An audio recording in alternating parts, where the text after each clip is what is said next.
Go. Good evening. Welcome. It is a wonderful Monday night. We want to thank you so very much for taking time out of your day, out of your evening to join us. And we've got some good questions tonight. It is question and answer night, and we've got some really good ones. And then we got some like so-so ones. And then we got ones that are just really, really bad, but we're going to answer them anyway because Cubbie's here and we're just going to make him answer them. We That's all promise there him. is to it. Yeah. Awesome. He's back in from the days at the state fair. Did you get any sun at the fair there, Cubbie? I got a lot of sun at the fair. It is warm. Yeah. It is warm. It's been a warm time here in the upper Midwest.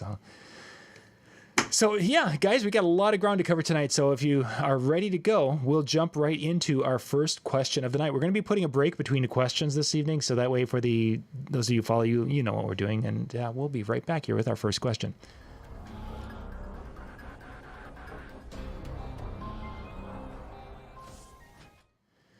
So a lot of people are asking questions about getting started as a DJ. And what I wanted to do is we're going to start off basically, if somebody asked us, what would be 3 tips that you could give someone on things they would need to know or they should be, to getting started as a wedding DJ?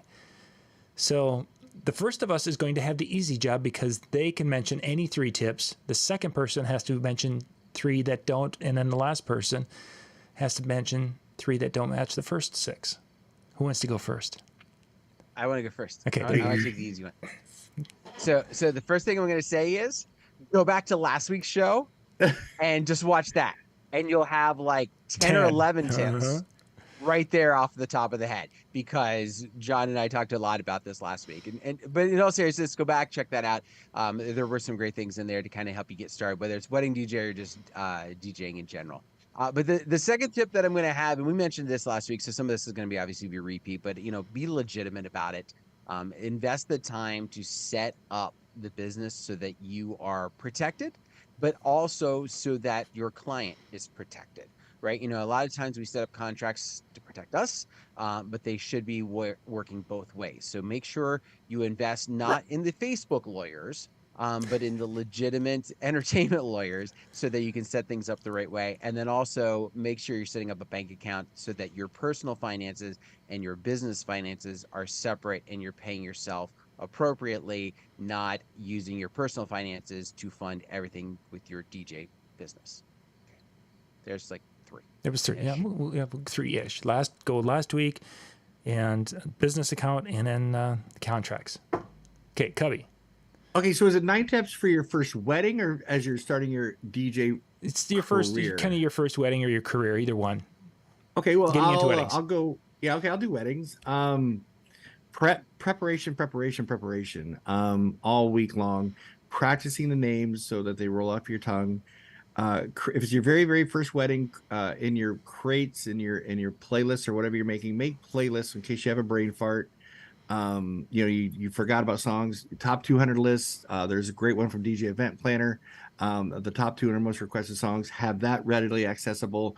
They've also have things from the 80s, 90s, and 2000s. Once again, just if you're like trying to, if you're nervous, these lists will help you greatly. That you can refer to. Oh, I forgot all about that song. Maybe you just forgot about a song or something like that. So preparation. Create playlists prior to your reception. And do the best you can to relax. Speak calm, be calm about the whole thing. Don't be nervous. Don't show that it's your first wedding. Be very relaxed on the microphone, and have fun. Have fun. Things are going to happen. Things are not going to go your way the first time at night, and that's going to be okay. But learn from those and move forward. Don't let it get frustrated. Don't do any major. Don't do any major mistakes. You're going to have some mistakes. Just make sure they're not major mistakes. And if you do that preparation and you make your playlist and then try to relax as much as you can while making announcements, I think you will have a very successful first wedding. So getting started, I think you need to, it kind of builds off what Cubbie was saying, is I think practice is something that I think he was saying preparation, but I think the idea of practicing, as you mentioned, names and mixes. And it's even to the point of going and having your cue points set to be able to go and know where I'm going to mix out and know where I'm going to be mixing in. There's going to be some songs, because you can go to the DJ Event Planner Top 200 that are the most requested songs. there's a lot of those songs you can kind of put into groups already because you know that they're probably going to be played at the wedding or requested or whatever, or they're going to go over well with the crowd. Putting these things together and practicing the transitions, doing these things in in your studio or in your bedroom or wherever it is such great getting your confidence built up to know that, hey, I can make this transition from this song to this song and it sounds good. And I've done it so many times that I don't have to really worry about it the night of how I'm going to play some of these songs in these sets. You'll have transitions that you haven't worked on, but when you have some of them you've already down, you're going to feel much more confident when you're out there. Cubbie mentioned the names. The names are a huge thing. I would go as far as to actually work on reading unusual books. We've talked about this in the past with how to become better on a microphone. Go get some Dr. Seuss books. Check some out from the library. You're going to look like this weird, creepy person, bringing kids' books home. But, as long as you're driving your van that says free candy on the side, you can get any kids' book you want, and there's no one who's going to question your situation. But Dr. Seuss books are great tongue twister type books that are going to help you learn to enunciate and to speak clearly. And if you find you're not speaking clearly, read it again and again. Out loud. And then you bring in like your nephew or niece or someone and then read it to them. And they're going to be like, if you're not reading it right, they will tell you. I'm going to add in two that came in through the chat that I think are oh yeah, ideas. please. Good to go with what you're saying. Rocky adds, using your phone to record the client saying their name and listen to it and say it and repeat it as they said it. Good. Catching it on the phone, like I always tried to type mine out, but recording that is going to be key, and not just their name, but also their like wedding party names. And then Robin says practice saying their name and then typing up a timeline to go with what you got. So those are excellent additions as well. And timeline, Awesome. and that was actually Robin. I didn't even see that, so that was where I wanted to go with my last. Is the timeline is to have kind of a plan for where you want to go for the evening. We talked about this a little bit last week, but the idea of having that timeline of when things are going to happen and have it approved or discussed with the couple, so that you know what to expect and they know what to expect. And there might be, it's not a hard timeline for most events. Dinner might be 5 minutes late. It could be a few minutes early, whatever it is. But the idea is that you have a timeline and a flow of what's going to come up, what's next, and then you can work your way through it. And that's one of the things that happens at times. And this has happened to me, is that you'll forget some aspect of the day. And then I'll be like, hey, we were going to do the garter and it's, now we're in the last half hour and it's like, we haven't done the garter. Can we throw it? And it's like, oh crud, I forgot all about it. Having that plan and that timeline, all typed out and ready to go will be a lifesaver, because even the best of us will forget pretty much everything at some point in time. Cubbie, you got it. It's upside down. As soon as I get done with my planning meeting with my bride and couple, I actually literally send them a loose timeline. And if I need something in big bold letters, it'll say need song. Maybe it's a cake cutting song. Maybe it's a whatever. And then big bold letters it'll be need song or whatever. And then that will become our email back and forth. They need to change anything directly. I let them know that it is a loose timeline. Things out of our control can either make it go faster or slower. But this is in the order in which we're going to do things. And I print out 3 of those, one for the venue, one for the photographer, 4 if there's a videographer, then 1 for myself. So we're all on the same page, and then I go over with them when each one of those vendors, when I pass them out to them, just so we're all on the same page. And I believe I'm the only one in my market or close to might be doing it. It's just very helpful for, like John said, so you don't forget about something, having that timeline exactly where you're at. And then in the Mother Sundance song on my loose timeline, I'll put the father's first name in parentheses next to it, so I don't have to look to see what the father's name is. It's right there in my loose timeline, and so I have to look for the mother's name or the father's name for the father-daughter dance. Yep, and that's a good tip to have those there. Otherwise, who is it again? Yeah, it's great. Yeah, who the blessing is, who's doing the blessing or whatever. Yeah, always have those on your timeline, so it makes it a lot easier. Rocky mentions go ahead, Dan. Okay, let me do it. Rocky mentions, of course, the timeline when you go through it. If you were doing a face-to-face meeting, and you can actually have the client basically sign off on it as an additional step. And I know DJs who that would have saved some potential issues and small claims court situation if they would have had something like that done, where the client basically signed off and said, "Yep, this is our timeline for the day. This is what we want to do." Yeah, I thought about it either that way. I do mine on Sunday. So the Sunday before the reception, the Saturday reception or Friday reception, I put it all together and go, is this still your vision? Is this still your is this everything? Once they approve it, I tell them, once you approve it, I'm going to start making my playlist and my scripts. So they've proved it. You know, they've looked at the, you know, maybe there's a different song of I'm Yours by Tyler Children and I'm Yourn and I'm Yours by Jason Mraz, right? So those are really close songs. So once they sign off on it, if they're paying attention, I just have to look it over closely. And especially when you're going through COVID and we have bridal party lineup changes because maybe a groomsman caught COVID and somebody might have been out. So I always check with what's going on with the bridal party as well, to make sure that the lineup is still the same from when we met 4 to 6 weeks prior to the reception. Yeah, things can change. Dan, do you have anything to add there? Otherwise, well, I was just gonna say, when you're, you know, when you're first starting out, like one of the questions you're gonna have is, well, I don't know how much time to put in for this, and I don't know how much time to put in for this. I still do a loose timeline, exactly as Cubbie said. Like, my timeline is loose from the beginning, so the only things that I put on my times are when they're supposed to come in the door, when dinner is supposed to happen, and when we're finished with the night. Everything else is just a flow in the evening, because those really are the only times that matter, right? If cake's 5 minutes later than it was before, who cares? Nobody right? knows. Like, the cake isn't going to matter. Yeah, if food's 10 minutes late, 20 minutes late, then that might be a problem for the caterer. So the only times I really worry about are when we're coming through the door, when we're going to be when dinner's expected, and when we're supposed to be done. Anything else can wait. And I'll take Cubbie's tip of printing them out. I'll go one step further. So I have two versions of my timeline. I have the one that has my script on it, and then I have a second page, which is just kind of, for lack of better terms, is this event, this event, this event, this event, all the way down through. Cut it down to just like a little quarter of a page or whatever.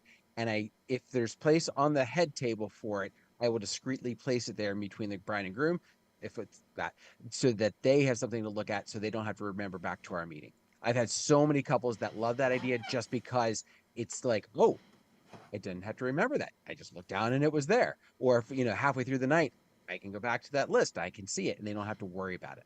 I love that, Dan. That's awesome. Good idea. Great idea. I learn from you all the time. Gentlemen, let's jump to the next question.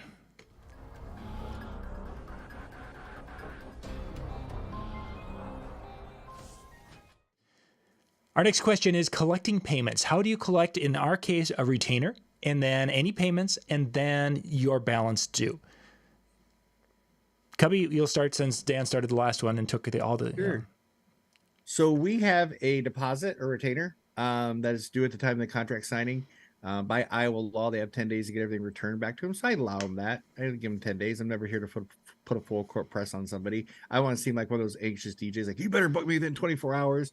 Not at all. If they feel that pressure, I don't want them to feel that pressure at all. And then we have a 90-day payment and a 30-day payment. And it just basically breaks up our packages so they can afford it. Makes it easier for them. And it also just helps me financially, being a multi-op in Iowa when it's not as busy. I got 90-day payments coming in January for my March. So it helps me financially to stay where money's coming in all year round. Mm-hmm. Forms that I take, Square, Venmo, checks, whatever's cows here in Iowa. I'll take some cattle. Sure. Yeah. But yeah, I'll take any form of payment that they have. I want to make it as easy as I can for them. So I do have credit cards as my Square processor. I use Venmo if that's easiest for them. I checks, like I said, whatever's easiest for them. Sure. Dan. So I have, just as with Cubbie, I've got a retainer fee that's due with the contract, is about, it's about 25. It's about 20 to 25% of the basic package total. Like, it's a set amount, like it's just a set amount, but it ends up being about 25% of my lowest package. And then that's kind of the way I worked it for that. And then my final payment is 60 days prior. That's when I sit down. I don't do any in the middle payments. I do have a payment portal on my DJEP. So if I will have couples that want to break it up. I even have one for next June. It was the weirdest thing, because every once in a while I'd see $150 come through, and I was like, what's that coming from? Like, it was just the weirdest thing. And that's what she was doing. Like, she was doing monthly payments until it was completely paid off. And it was just the way that she decided that she wanted to do it. It's a percentage that's taken out. I use Square for that percentage that's taken out. So it's, kind of stunk. It would be the same though if she made one big payment or broke it up. And then, obviously cash, check, or charge. Since I've gone to DJEP, it's been more charge. obviously, because I've got Square set up from that standpoint. It kind of stinks. But it's kind of the nature of, oh my gosh, this has been so much easier, and it's a couple clicks and it's done. I don't have to worry about it coming in the mail. I don't have to worry about getting to the bank to deposit. Like it's a pain, but it's there in the end. John? Retainer. I've had one retainer that was paid by check here in the last probably 2 years. And I had one, we required the final payment to be done a month in advance if it's going to be via check. And I've had one check come through this year. that was for the retainer, or not the retainer, for the balance due. It's like one came in, it's like, okay, how do I deal with this? Lori, take this to the bank for me.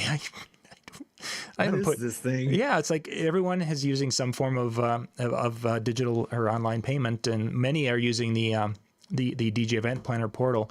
The very first time somebody made a payment, I didn't even know I had it set up, and I had put the information, and all of a sudden it's like, you've received a payment from your what? I was thinking it was some sort of a spam thing. It's like, oh no, I better check into this. So that's worked very well. The interesting thing in our area, when we're doing local weddings, which we can do within 10 miles of our rural area here, is I have a number of people who are like, can we just pay cash? Because we know you small businesses prefer cash over credit card and different things. And can we just do that?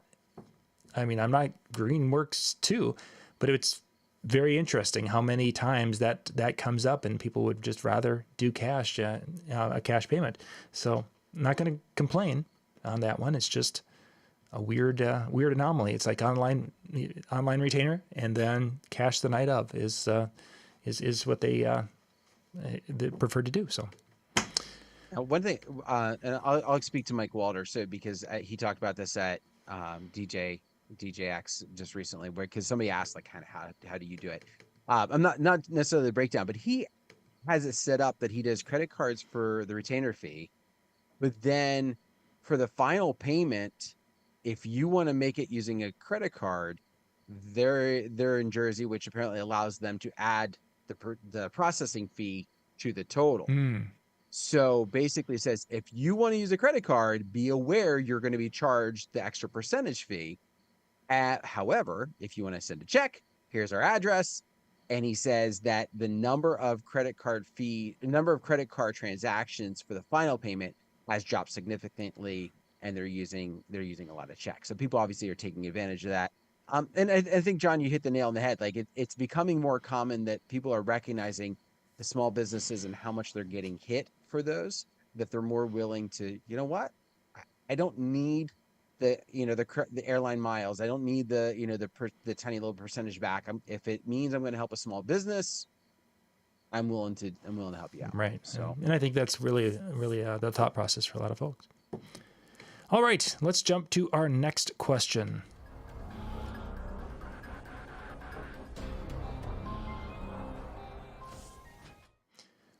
So for our next situation, you are booked. The bride calls and she asks, sorry, I'm booked, and she's looking for a DJ. Do you help her find another DJ, or do you basically thank her for the call and send her on her way?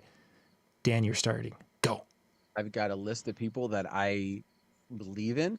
One of them is actually paying attention to this right now and has known, because I send him a lot of business and he does back to me. So thank you very much, Keith. I think it's a no-brainer. It comes back to you. Those that are like, no, I can't send people to my competition. You're booked. Who cares? Help them out. It'll come back. Karma, karma, karma, karma. Cubbie. Yeah, I concur with Dan. We have a network of people that pass business back and forth, especially if it's a referral. If they refer to you, they really appreciate you helping them find out of a DJ that you trust, that, because you're not going to send them to somebody that you don't trust. And so there's a Facebook page of the Iowa DJ Society, and that we do, and we like, anybody open on September 23rd or whatever. And so we share a lot of stuff on there. And then there's a couple people that I work with locally as well. It's not all of Iowa located, but that we work together and pass business back and forth. My difficulty is that they're single ops and I'm a multi-op, so I don't always get to send them back and forth, because it's generally a date that they're booked as well. Right. So I always like to do nice gifts, maybe like a gift card, like to dinner or something like that, every 3 or 4 weddings that they gave me, that just said, hey man, I really appreciate this. I can't always do it back for you, But you just don't know how much I appreciate it. So if you're unable to do it because you're not a single op or you're multi-op and you don't have as many slides, make sure they know you appreciate them and get them stuff. So I'm going to go the other direction just because, you guys have both gone the same direction. And this did bite me in the butt before because I had, I think, 4 DJs at one time early on in the early 2000s when we had multi and we would be booked up. And I had sent a couple of people to some DJs that I thought were going to be competent in quality. And it turns out that they were up until the point that this show came up and all of a sudden something happened. In one case, the DJ did a no-show and such. And I recommended them. They booked the show. I was basically beyond the recommendation, but I get a call from the bride saying, your friend isn't here. And it's like, well, why are you calling me? Didn't you book them? Well, yeah, but you're the one who recommended them to us. And we went on, and it's like, ooh. That was the other one. And then another one was, I think it was the type of client that will complain about anything and looking for money back and looking for a reason.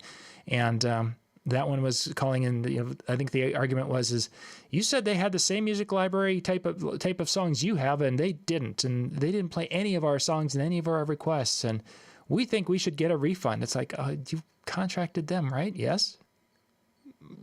I know I recommended, but so 2 times in 30 some years of doing of that. So my words of advice is that make sure you know your people who you're referring to, and it's just not somebody you met once, that you have vetted them and have built a relationship, which nowadays, because we know more DJs and we follow them online and we talk to them when we get a chance to, I feel much more confident today with the 5 or 6 people that I do send people to if I am booked, or if it's something that would, in their area, that they're 2 hours, that direction. If it's somebody that's looking for something more local, or I'd send them to them. I'd rather not go 2 hours anymore. I'm not that guy anymore.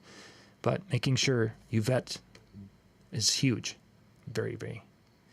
Early on, one of the things I also would do is, if I was in a situation because again, if we're playing, we really don't know what they're capable of, right? We might see some reviews online. We might see their highlight reels that make it look like they're good, but we really don't know.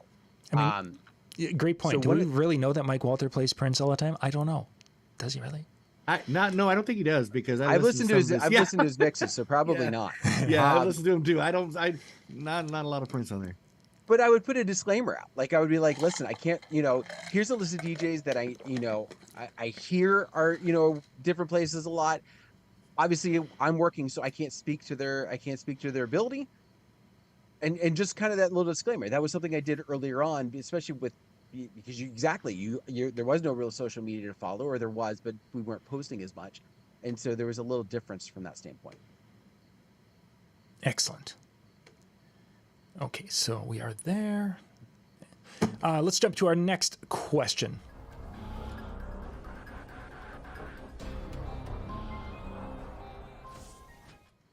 Do you, at your shows, do a shout out to the venue, maybe a shout out to the waitresses, or maybe recommend that they tip their wait staff or bartenders? Do you do any of that at your events? And I think, Cubbie, are you starting this one? I think so. I think so. Yes and no. I guess I don't really have much of a wait staff, and I don't do much of the venue because everybody knows where they're at. So sometimes, if the caterer says they can come back for seconds, and I'm getting ready to make my toast announcement, ladies and gentlemen, in about 5 minutes, we're getting ready to do the toast. So if you want to make sure their glasses are full, now would be a great time to do so. Also, if you're hungry for some more of that great food from our friends from Litterdale Catering, please help yourself. But once again, we do the toast about 5 minutes, maybe at that time. And then at the end, when I make my last call, ladies and gentlemen, I hate to say it, but it is the last call. Make sure you take care of the bartenders. They took good care of you all night long. And that's literally, it's at the end of the night type of thing. So it's not really like I'm beating it into the ground, just kind of like, hey, take care of them as they took great care of you. Damn. I don't. The about the extent is something similar to Cubbie and kind of think of in passing. More often than not, if it's a buffet where somebody from the catering staff is the one that's inviting the tables up to the buffet line, hey, everybody, just, make sure you sit back, relax, and enjoy yourself. Somebody from such and such will be around to invite you up at that time. Just to kind of let them know who's coming to get them, But then that's about the extent. I don't worry about the tipping of the bartenders. They've got a tip jar out. Like, it's kind of hard to miss that for a lot of those. And if they don't, well, that's kind of on them. I don't know. Not something I've done I've done a couple of times in a wedding. Yeah, and again, at a wedding is really what we're looking at. I've done the venue a couple of times. Hey, welcome to the beautiful tonight, and we're going to be celebrating Bobby and Susie's wedding. That kind of a reception, that type of a situation. I have mentioned that, not very often, but occasionally. The actual the wait staff, I've complimented a time or two when it's been appropriate for whatever reason, but that's been a long time. I haven't done that in many years. I used to, at 2 venues that I did, as I would mention the bartenders and hey, the bartender's working hard for you tonight. Make sure you take care of them. And then it occurred to me that, wait a second, that keg that they're pouring for free, well, there's already a $50 or whatever it was, there was something like that they had to pay an additional $50 for a tip to the bartender. The couple did. And then every drink that was in the open bar, the couple were paying 20% or 30% a tip on that. And then they had a tip jar up. And it's like, wait a second. I'm feeding this beast of they're making almost way more an hour than I'm making. So, yeah, I haven't done that. I don't, like Rocky said, I don't market my company as over the microphone that way. And I don't promote the other folks either, unless there's in a circumstance when it would feel appropriate and wouldn't feel kind of skanky or whatever. So, okay, let's jump to our next question.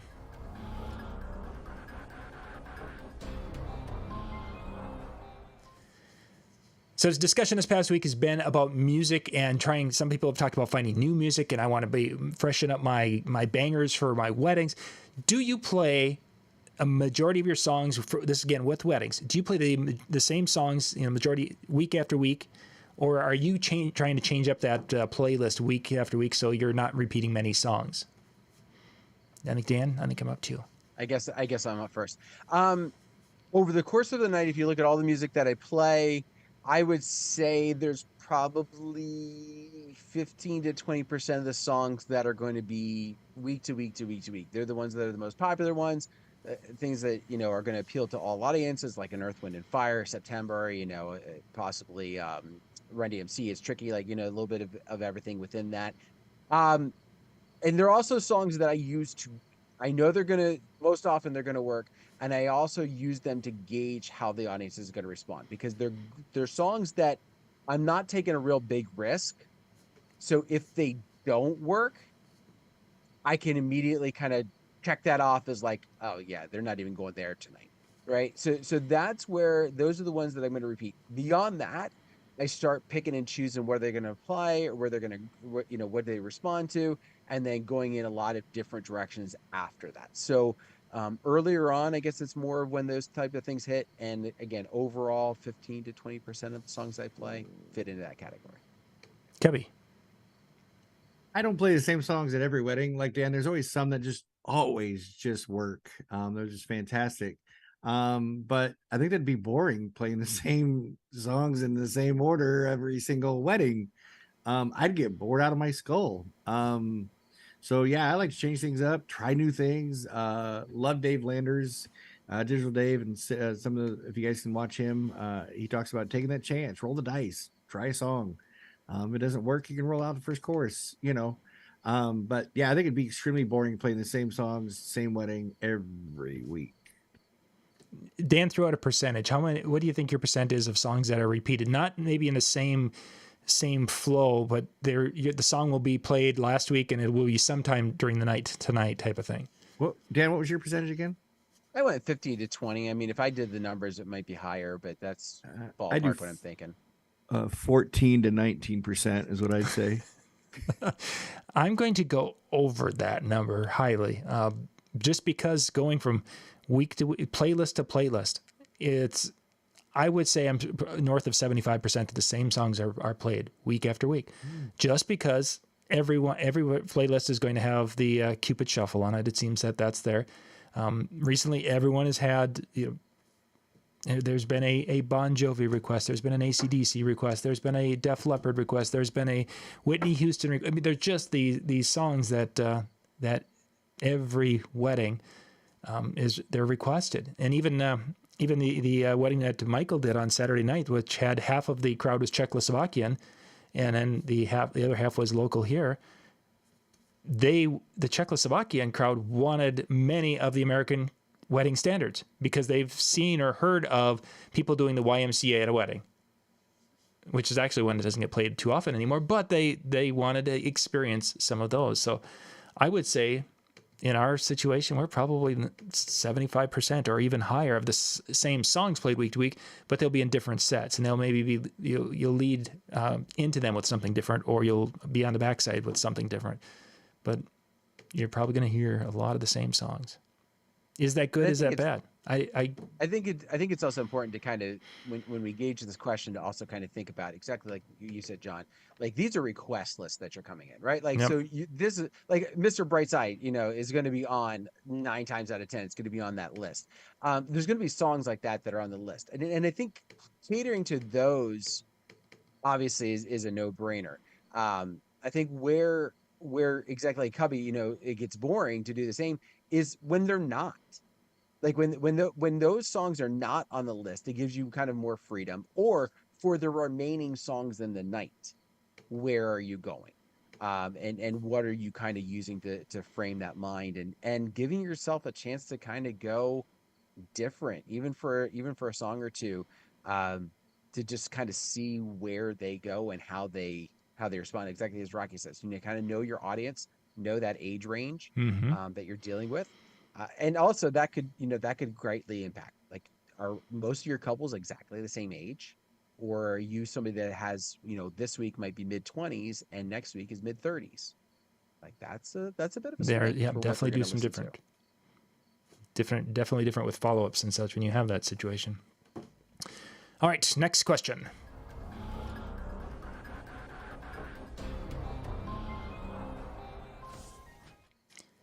So our next question is going to be, what are you doing to prepare for 2024? Now, I will preface the question because I wanted that for edit purposes.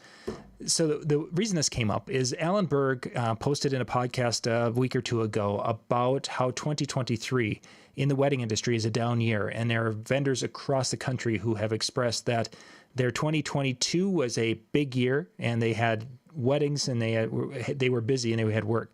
2023, there are many people venues and different things that are having to do creative things to make ends meet, that they just have not been able to fill the calendars, especially like they did in 2022.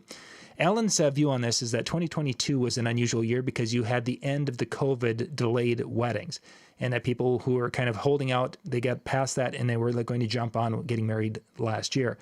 Now we're in 2023, and he referred to this as the next normal, not a new normal, but the next normal, that we're going to be getting into that in 2024, of what weddings should settle into and find that their new happy medium, we'll call it for lack of a better case.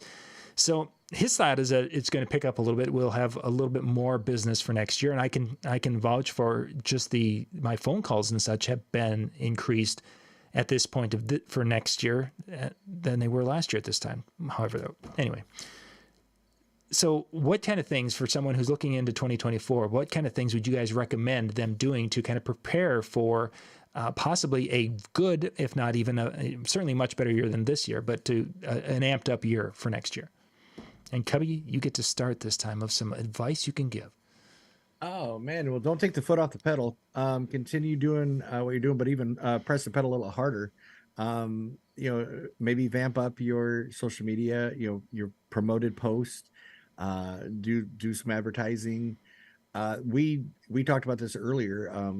There are different programs out there that you can maybe invest in. Bark, some leads. They give you leads, you buy credits and you get leads. And if nobody else in your market is doing that and you're the only one they're reaching out to, these Bark leads, you might get one, So I would continue doing social media posts, visiting my vendors, training up my DJs. We do bridal shows. We do 2 bridal shows a year. And just staying diligent and making sure you're following up all the leads consistently. Don't just pacify them. Just aggressively attack those leads. Dan. I think numbers wise, you should be expecting to get the incoming leads similar to 2018, 2019. I think that's a fair estimate to kind of gauge if you've been in business that long and you haven't really done something drastically different. I think you can be expecting to see that. So if you're not seeing those leads coming in, then your message needs to be out there in a different way. I'm going to disagree with Cubbie. Like, he did mention about social media, and I think that's going to be key. But I think some of the marketing tools that we used pre-COVID are just kind of really going by the wayside. Bridal shows in my area have tanked majorly. Even pre-COVID, they were tanking, and they've only gotten worse. Mm-hmm. Now, you might be living in an area that has wedding shows, and they're doing excellent, awesome. Buy into those. I'm not saying don't, but I'm just saying make sure what you're looking at is really going to have that return for you. And so if your leads are not coming in similar to what they were pre-COVID, then you need to look for that different marketing piece that's going to increase those leads, whether it's doing something different, focusing on reels with Instagram or stories with Instagram, whether if you want to do the paid post, you can. I still think your organic is going to be the way to go, because we're getting so used to seeing ads now and things like Facebook and Instagram with a little sponsored piece. They're getting scrolled past just like that. People are tuning them out, or they're using third-party applications to weed them out. So Yeah, finding a way to be as organic as you can in that process is really going to be key. And then, as Cubbie said, though, keep your foot on the gas, right? Don't think that you can just sit back and relax and they're going to just come pouring in the way they did in 2022, when if you had a pulse, you are probably getting something filled in for that day, because the overflow just fell in your lap even if you didn't try. That's not going to happen going forward. You gotta put the effort out. And again, the methods that you're doing are probably not going to be the same methods they were 5 years ago. And I guess my thoughts for getting ready for 2024 for that season is you've got hopefully 3 or 4 weddings before the end of wedding season in your market, maybe more. But you've got a handful of weddings, and if you haven't been capturing content, footage, video footage, pictures, anything that you can get that you can start to distribute or drip through your social media over the winter time. As Dan mentioned, reels and such, you've got to have the vertical video, shooting a variety of different things, but really, even if that means hiring someone to come with you and be at my wedding at 6 o'clock and you'll be on your way home by 8:30. And paying them for their time, that is going to be, I think, for some people, really good money spent towards your marketing, your winter marketing time, or at least in the booking time in late November, December, January. So use this time to get content, because you can't create content when you don't have shows. It just doesn't work as well. So get it now. What you do with it, figure that out later. Just try to capture as much as you can right now, so you have it in the can, and then you can work with it this winter. One thing Icon said at DJX that I want to kind of reiterate along those same lines is, where we used to spend our marketing budget 5 years ago, 10 years ago, it was on these, whether it was on sponsor posts or whether it was on, the shows, or whether it was on, ads taken out someplace, brochures that we were handing out. That budget that you used to have is now shifted to content creation. Whether that's on having the right tools for capturing, whether that's hiring somebody to do it, whether that's hiring somebody to put it together, putting it out there. The market piece has shifted for getting the best bang for the buck. So as part of this, again, looking at 2024, I've seen DJs who are talking about adding low-lying fog. They're wanting to add, they want to add the dancing on the clouds, or maybe they're going to add whatever, the sparklers, or they're wanting to add things to their offerings for next year. What are your thoughts on is that, do you think that's a good time to be adding something for next year? Or is it one of those things that there's going to be that saturation point? Everyone had a chocolate fountain all of a sudden, and it became the thing. What are your thoughts when it comes to someone debating if they should add something to their repertoire for next year? I would encourage them to try taking a class on emceeing, mixing, or whatever they feel like their shortcomings may be. Anybody can buy sparklers and be the same company as you. Anybody can buy the same light as you. Anybody can buy, and that's not going to set you apart from your competition. What's going to set you apart from your competition is the way that you we all have the same renditions of Love Shack, but it's what you do with it. We all, so like I said, I would challenge people to share, be real with themselves. Is it emceeing? Is it hosting? Is it mixing? Where are my shortcomings? Because anybody can buy equipment and match you as a company and be the same as you. But where are you going to stand out? Is it your customer service? Is your emceeing? I've seen great MCs that can't mix. I've seen great mixers who can't MC. So if you can do the best of both worlds, you are a double threat. Well said. Brian taps onto this. Add as they ask for stuff and willing to pay for it. I wouldn't even add it at that point. I would look for ways to rent it. Reach out to some of your production companies that are local. So, ones that are going to have maybe some of these extra features that are not in the wedding world, right? If they're close enough to you that you can do that, and it might even be worth a little bit of a drive, for you to rent it for, if you're kind of outside of a bigger area and you can rent it from a company that's in one of these other areas, in the end, get that under your belt. And then if it goes the way of the chocolate fountain, you don't have to worry about hanging on to it. And if it doesn't, right, and it builds and you start getting more and more and more of these, then you've kind of already established, okay, there's definitely a need for it. It's definitely coming in. Now it's time for me to get my own. I think in the end, you're going to find yourself renting is going to be good in the beginning, just to make sure that sticks around. So to kind of build, Cubbie went the direction I was wanting, or I was figuring that this conversation would go, because I think we're all kind of in the same boat, is that you've got some skills that make you unique, and you have to understand what that unique selling, we talked about it last week, is one of the things, and then how to improve that, how to make it so that you are so good at it that people will be like, yeah, I got to have this person. They are awesome at doing X, Y, Z, and it's not gear related. Yes, you could have sparklers for the bride and groom's introduction, but I think you could have just about as a dramatic enough effect if you had your songs and you had some things in your vocal presentation of when they hit the door and how you were able to put that together and build to that moment. That stuff can really, beyond speakers and a microphone, is not gear related, and it can have as much or way more effect than there's Bobby and Susie. Psst, okay, well, that was neat. Wow. Yeah. There's fire. And now the building's on fire. That kind of a thing. But to be able to take that crowd and pull them in and hold them in your hand and get them their focus on that door over there and get them excited and get them riled up and ready to go. And then all of a sudden the door's open and there's Bobby and you helped create that moment. That's something that is hugely valuable, way more than sparklers or low-lying fog in my mind. So, okay, let's jump to our next question.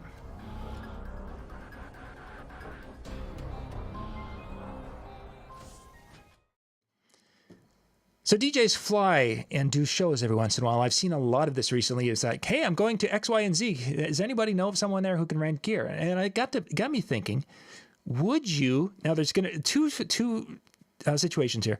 A DJ's flying in, one that you've maybe met online or you met at a DJ conference, and then a second one that you've never met them before. They're just reaching out cold. Would you rent to either of them if they were like, hey, can I rent some gear so I can go do a wedding in your market? Dan, I think you're first, maybe. So person number one, you know them. Yes, you know them, and you've connected in a way more than just a little happenstance. I would say yes. Person number two, I'm a little bit more leery. I'm not set up to do rentals. Like if I had a rental position and with my business, I think that's a whole other animal. And in that case, I would in a heartbeat. But I'm in a situation where if this person who comes in and decides they're going to rent from me and they damage something, I'm stuck. Sure. Right. If they decide to wait a little bit to pay on it, I'm stuck for a bit. Right. And trying to scramble to put something together because I've rented out either my main system or my backup, and either way, I don't have one or the other if they damage it. So my gut says that. for those two places. Your thoughts, Cubbie? I like Dan's gut. I would say number one is no brainer. Know the guy. I feel comfortable doing it. Number two, I'd have to investigate a little bit. As a multi-op, I do have some additional gear. It's not like, so I always have stuff on standby. I guess I'd have to research a little bit, and they'd have to prepay and probably leave an additional $500. I would return them once the equipment came back in great condition. Nothing blown, nothing. And I would literally test it with them, set it back up really fast and test the speakers out, make sure they're not blown and things.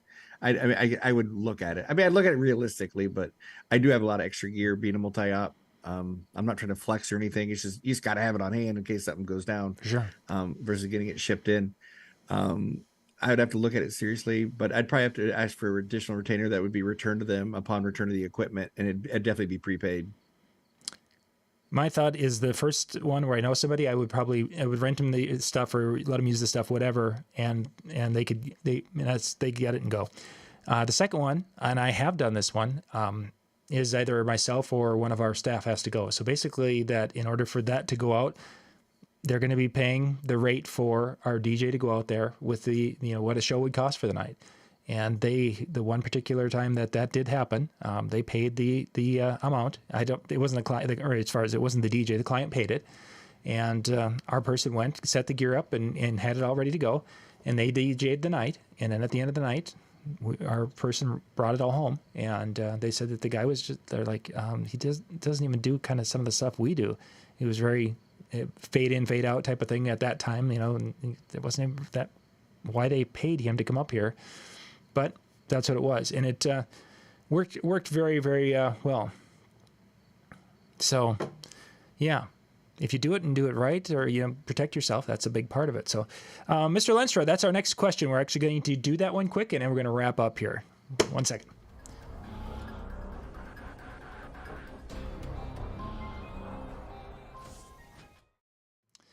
Our final question is about playlists. How do you handle playlists? How many songs can you have in a playlist? And if a couple gives you a full playlist of all the songs, how do you react to that? So first off, let's start with we'll just kind of go around here. How many songs would, in your preferred world, when they say give you must plays, how many is a must play list that you're comfortable with? Dan, go ahead first, and then we'll go Dan, Cubbie. How many must plays is good for Dan? No more than 12. Cubbie. No more than 12. In my DJ event planner, I have 10. 10. It's literally, it taps them at 10. So I'll do up to 20, but I would prefer 10. But I've gotten up to 20 of them, and I can usually do that, and I'm happy. Okay, so when they're making making a list of play if you can, because that's an option on DJ event planner. How many songs in that category do you prefer to see? In a perfect world, Cubbie, go ahead.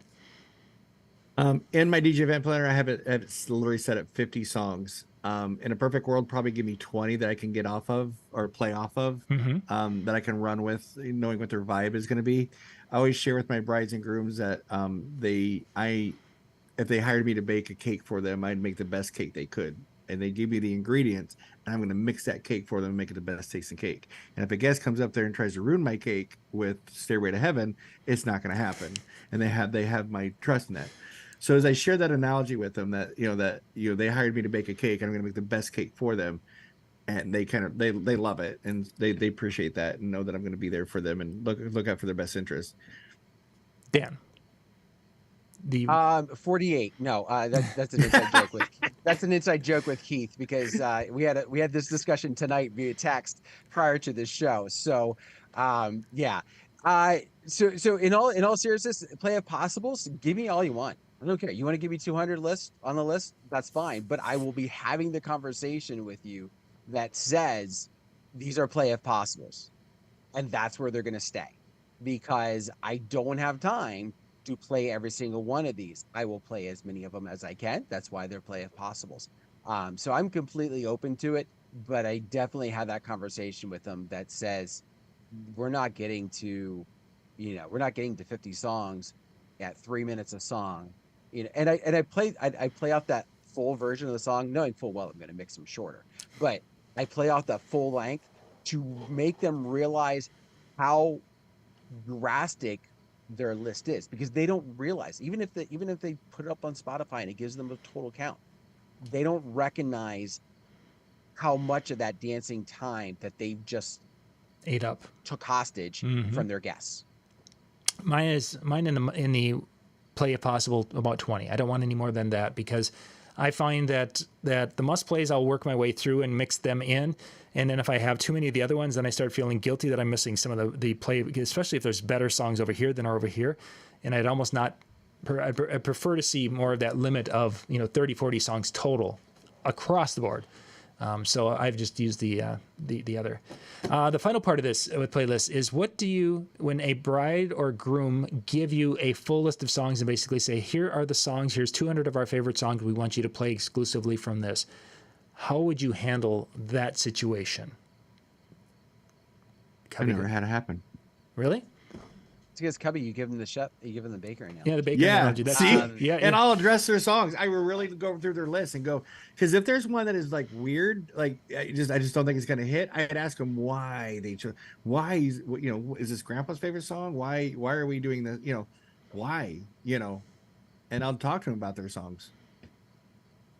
I am a really, really expensive jukebox, right? Like if you're wanting to pick out every song and you're wanting to put them in order, you didn't need me.